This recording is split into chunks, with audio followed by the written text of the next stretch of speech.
Hi friends, എല്ലാവർക്കും സ്വാഗതം. ഇന്ന് ഞാൻ വന്നിരിക്കുന്ന ചിക്കൻ്റെ ഒരു റെസിപ്പിയുമായിട്ടാണ്. നല്ലൊരു ചിക്കൻ പെരട്ട്. ഇതിന് വേണ്ട ചേരുവകൾ എന്തൊക്കെയാണെന്ന് നോക്കാം. 1.5 കിലോ ചിക്കനാണ് എടുത്തിരിക്കുന്നത്. അത് നല്ലവണ്ണം കഴുകി വൃത്തിയാക്കിയതിന് ശേഷം അതിലോട്ട് 1/2 ടീസ്പൂൺ മഞ്ഞൾപ്പൊടിയും 1 ടീസ്പൂൺ ഇഞ്ചി വെളുത്തുള്ളി പേസ്റ്റും ആവശ്യത്തിന് ഉപ്പും ചേർത്ത് അരമണിക്കൂർ പുരട്ടി വെച്ചത്. ഇതൊരു 300 ഗ്രാം ചെറിയ ഉള്ളിയുണ്ട്. അതിൽ നിന്ന് കുറച്ചെടുത്ത് പച്ചമുളകും കൂട്ടി ഒന്ന് ചതച്ചെടുക്കണം. ബാക്കി അരിഞ്ഞു വെച്ചത്. 2 ടേബിൾ സ്പൂൺ ഇഞ്ചി വെളുത്തുള്ളി പേസ്റ്റ്. ഇതൊരു 3 ടേബിൾ സ്പൂൺ കുരുമുളകുണ്ട്. കുരുമുളകാണ് കൂടുതലും ചേർക്കുന്നത്. കുരുമുളക് എടുത്ത് അതേ അളവിൽ പെരുംജീരകം എടുക്കുക. ഇത് രണ്ടും കൂടി ഒന്ന് ഡ്രൈ റോസ്റ്റ് ചെയ്തെടുക്കുക. പാത്രം ചൂടായി വന്നതിന് ശേഷം കുരുമുളകും പെരുംജീരകവും കൂടി ഇട്ട് ചെറിയ തീയിലൊന്ന് മൂപ്പിച്ചെടുക്കാം.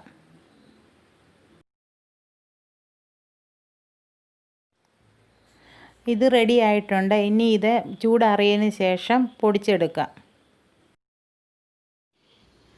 പാത്രം ചൂടായി വന്നപ്പോൾ വെളിച്ചെണ്ണ ഒഴിച്ചു കൊടുത്തിട്ടുണ്ട്. വെളിച്ചെണ്ണ ചൂടായതിന് ശേഷം അതിലോട്ട് 2 കഷ്ണം പട്ടയും 3-4 ഗ്രാമ്പും 1/2 ടീസ്പൂൺ പെരുംജീരകവും കൂടെ ചേർത്ത് കൊടുത്തിട്ടുണ്ട്. ഇനി ഇതിലോട്ട് ഇഞ്ചി വെളുത്തുള്ളി പേസ്റ്റും ചേർത്ത് കൊടുത്ത് ഒന്ന് ഇളക്കിയതിന് ശേഷം ചതച്ച് വെച്ചിരിക്കുന്ന ചെറിയ ഉള്ളിയും പച്ചമുളകും കൂടെ ചേർത്ത് കൊടുക്കുക.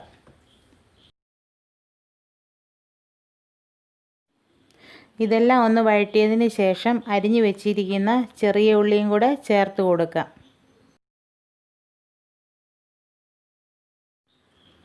കുറച്ച് കറിവേപ്പിലയും കൂടെ ചേർത്ത് കൊടുക്കാം. ഉള്ളി ഇട്ടതിന് ശേഷം കുറച്ച് ഉപ്പും കൂടി ചേർത്ത് കൊടുക്കാം. ചിക്കൻ പുരട്ടി വെച്ച സമയത്ത് ഉപ്പ് ചേർത്തിട്ടുണ്ട്. അതിനനുസരിച്ച് ബാക്കി ചേർത്ത് കൊടുത്താൽ മതി.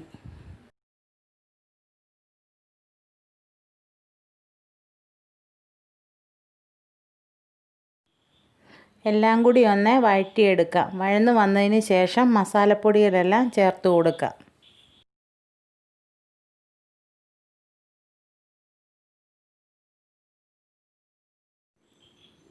ഉള്ളിയെല്ലാം നല്ലവണ്ണം വഴന്നു വന്നിട്ടുണ്ട്. ഇനി മസാലപ്പൊടികൾ ഓരോന്നായിട്ട് ചേർത്ത് കൊടുക്കുക. 1/2 ടീസ്പൂൺ മഞ്ഞൾപ്പൊടി ചേർത്തിട്ടുണ്ട്. അതൊന്ന് ഇളക്കി കൊടുക്കുക. അതിനുശേഷം മുളക് പൊടി ചേർത്ത് കൊടുക്കുക. 1 ടേബിൾ സ്പൂൺ മുളക് പൊടി മാത്രം ചേർത്ത് കൊടുത്താൽ മതി. കുരുമുളക് പൊടി കൂടുതൽ ചേർക്കുന്നത് കൊണ്ട്.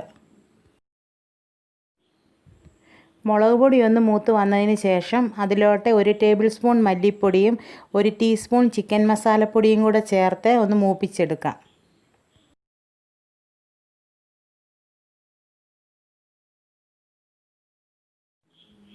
പൊടികളെല്ലാം നല്ലവണ്ണം മൂത്ത് വന്നതിന് ശേഷം പൊടിച്ചു വെച്ചിരിക്കുന്ന പെരുംജീരകവും കുരുമുളകും കൂടി ചേർത്ത് കൊടുക്കുക.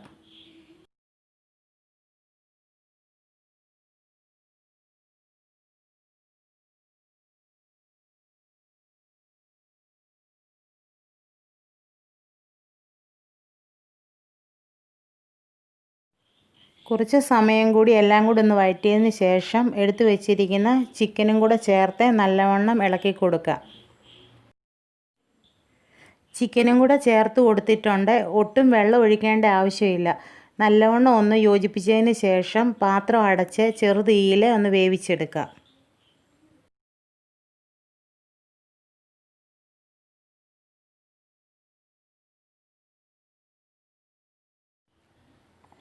ഇപ്പം ചിക്കൻ എല്ലാം വെന്ത് വന്നിട്ടുണ്ട്. ഞാൻ ഇടയ്ക്ക് 2-3 പ്രാവശ്യം ഇളക്കി കൊടുത്തിട്ടുണ്ടായിരുന്നു.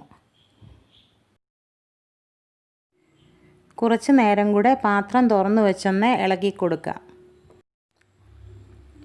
ഇപ്പോൾ അടിപൊളി ചിക്കൻ പെരട്ട് റെഡി ആയിട്ടുണ്ട്. നിങ്ങൾക്ക് ഈ റെസിപ്പി ഇഷ്ടപ്പെട്ടെങ്കിൽ എൻ്റെ ചാനൽ ഒന്ന് സബ്സ്ക്രൈബ് ചെയ്ത് ആ ബെല്ലൈക്കൺ കൂടി ഒന്ന് പ്രസ് ചെയ്യണേ. താങ്ക്